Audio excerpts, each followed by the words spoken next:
Hello everyone, as you guys already know that we are making a series in which we are going to discuss about the 5 eminent legal personalities of India. So today in our first video we are going to discuss about the MC Mehta. MC Mehta यानी महेश चंद्र मेहता, जो India में सिर्फ एक lawyer नहीं बल्कि environmental warrior का एक symbol भी है और इनको ग्रीन एवेंजर ऑफ इंडिया के नाम से भी जाना जाता है। और ऐसा क्यों कहा जाता है वो हम इस वीडियो में एनालिसिस करेंगे और उसके बारे में समझेंगे। एमसी मेहता का जन्म 12 दिसंबर 1946 को जम्मू कश्मीर के रजौरी में हुआ और उन्होंने अपना लीगल करियर एनवायरनमेंट प्रोटेक्शन के लिए डिवोट कर दिया। हालांकि ये काम उतना आसान नहीं था जितना सुनने में लग रहा है, क्योंकि इंडिया में इन्वायरमेंटल लिटिगेशन करना मतलब बड़े बड़े कॉर्पोरेट हाउसेस के खिलाफ जाना, इंडस्ट्रियलिस्ट के खिलाफ जाना, ब्यूरोक्रेट्स के खिलाफ जाना, साथ ही एडमिनिस्ट्रेटिव अथॉरिटीज के खिलाफ भी जाना है। बट इन सब चुनौतियों के बावजूद उन्होंने कई लैंडमार्क केसेस को प्रेजेंट किया और इसी वजह से उन्हें ग्रीन एवेंजर ऑफ इंडिया भी कहा जाता है। तो चलिए जानते हैं एमसी मेहता के कुछ नोटेबल केसेस के बारे में। M C Mehta versus union of India 1986। Shriram food and fertilizer limited एक Delhi based privately owned fertilizer plant था जो कीर्तिनगर जैसे डेंस पॉपुलेटेड एरिया में था, जहां लगभग 2 लाख लोग रहते थे। फैक्ट्री के केमिकल प्रोसेस के चलते ये हैजार्डस सब्सटेंसेस को एमिट करती थी, जो पब्लिक न्यूजेंस का आगे चल के कारण बना और पोल्यूशन भी बहुत ज्यादा होता था। एमसी मेहता 6 दिसंबर 1985 को सुप्रीम कोर्ट में एक रिट पिटीशन फाइल करते हैं इस प्लांट के खिलाफ, जिसमें उन्होंने श्रीराम कॉस्टिक क्लोरीन और सल्फ्यूरिक एसिड प्लांट को बंद करने और रीलोकेट करने की मांग की। जब ये लॉ सूट चल रहा था तब ओलियम गैस लीक का इंसिडेंट हुआ, जो फैक्ट्री के एक प्लांट से निकलने वाली गैस थी और इस लीकेज से लोगों को भारी नुकसान पहुंचा, काफी हेल्थ इश्यूज का सामना करना पड़ा और इसी लीकेज में 30 हजारी कोर्ट में काम कर रहे एक एडवोकेट की भी जान चली गई। लीकेज इंसिडेंट के बाद फैक्ट्री 2 दिन के अंदर कोलैप्स हो गई और उसके बाद एक और minor oleum gas leakage incident उसी साइट पर हुआ। दिल्ली मजिस्ट्रेट ने तुरंत एक्शन लिया और सेक्शन 133 के सब सेक्शन क्लॉज 1 के अनुसार उन्होंने श्रीराम फूड एंड फर्टिलाइजर्स को लीथल सब्सटेंसेस जैसे chlorine, super chlorine, oleum, phosphate etcetera की मैन्युफैक्चरिंग बंद करने का ऑर्डर दिया।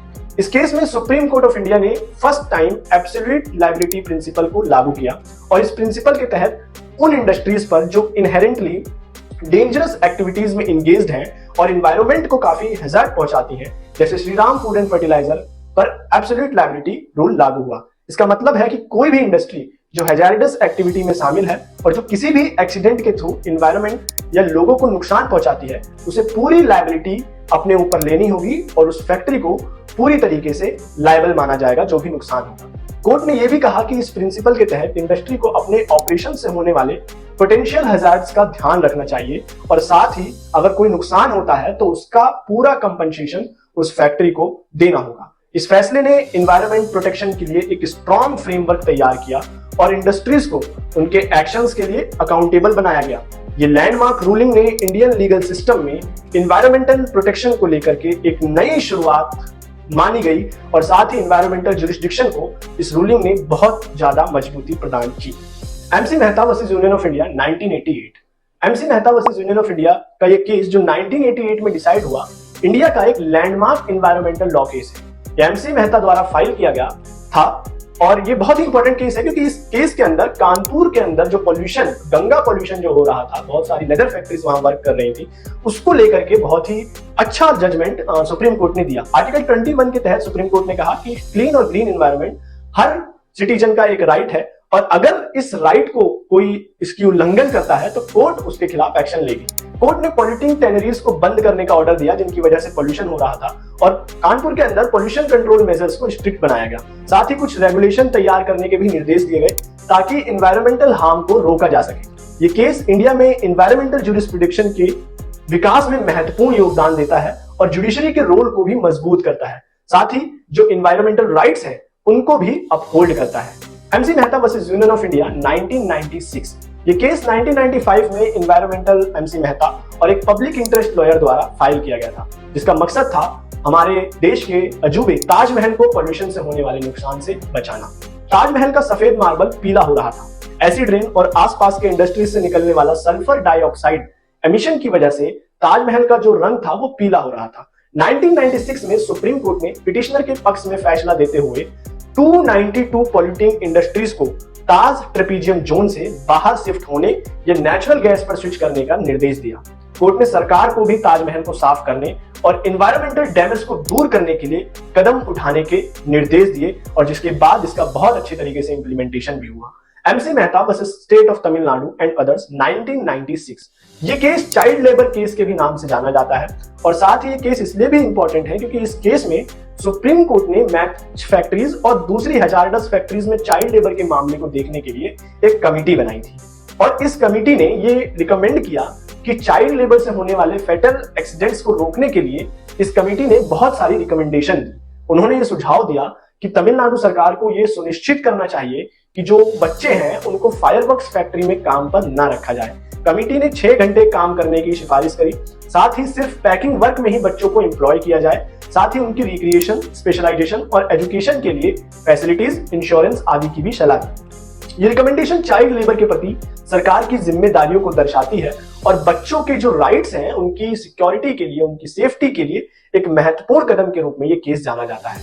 MC Mehta versus union of India 2002। Supreme court का इंटरवेंशन दिल्ली में एयर पोल्यूशन पर इसलिए हुआ क्योंकि उन्हें डर था कि शहर का टॉक्सिक एयर लोगों को धीरे धीरे बहुत ज्यादा नुकसान पहुंचा रहा है। एक स्टडी के अनुसार हर साल लगभग 10,000 लोग एयर पोल्यूशन कॉम्प्लिकेशन के कारण मर रहे हैं, यानी एक व्यक्ति हर घंटे।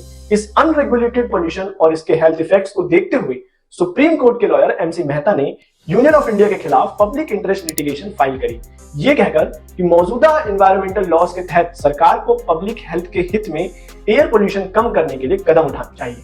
सुप्रीम कोर्ट ने ministry of environment and forest के ओपिनियन के आधार पर यह मान लिया कि एयर पोल्यूशन का जो मुख्य कारण है वो दिल्ली में हैवी व्हीकल्स जैसे ट्रक, बसेस और डिफेंस व्हीकल्स हैं। 1996 में कोर्ट ने फैसला दिया कि सभी गवर्नमेंट व्हीकल्स को सीएनजी पर चेंज करना होगा, उनको अपने आप को सीएनजी में बदला जाना चाहिए और 1998 में कोर्ट ने सभी बसेस को डीजल से सीएनजी पर शिफ्ट होने का ऑर्डर दिया और बाद में ऑटो रिक्शा वालों लोगों को भी इस रूल के अंदर लाया गया।